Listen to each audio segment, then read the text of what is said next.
umusore mwiza arangwa n'umutima mwiza utuza n'ijambo ry'ubaka.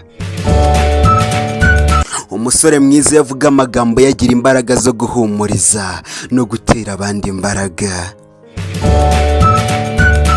Umusore mwiza atambuka nta rusaku ariko kagera kure ku mutima w'umuntu.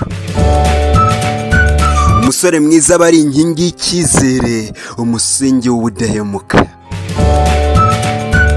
Umusore mwiza akunda atihishe, yubaha atihagararaho kandi ahora yitanga nta kiguzi.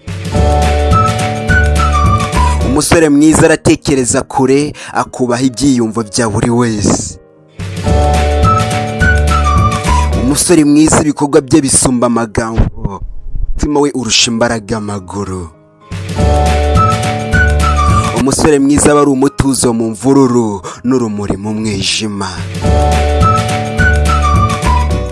Kuba kumwe nawe ni nkaho uba wizeye ko ejo hazaza hari icyizere. Umusore mwiza iyo umukunda wumva nta wundi ukeneye kuko aba ari byose mu buryo butuje. Jeremy nk'ibisanzwe ndabakunda cyane, hano ni kuri Menya Social. Niba ari ubwa mbere ubonye ibiganiro byacu tugenda udakanze subscribe kuri YouTube channel na kuri TikTok naho twita Menya Social TV, naho following turaba tukugiraho umugisha. Nese wowe nicyo ubonye kiranga umusore mwiza? Dure muri comment. Murakoze cyane.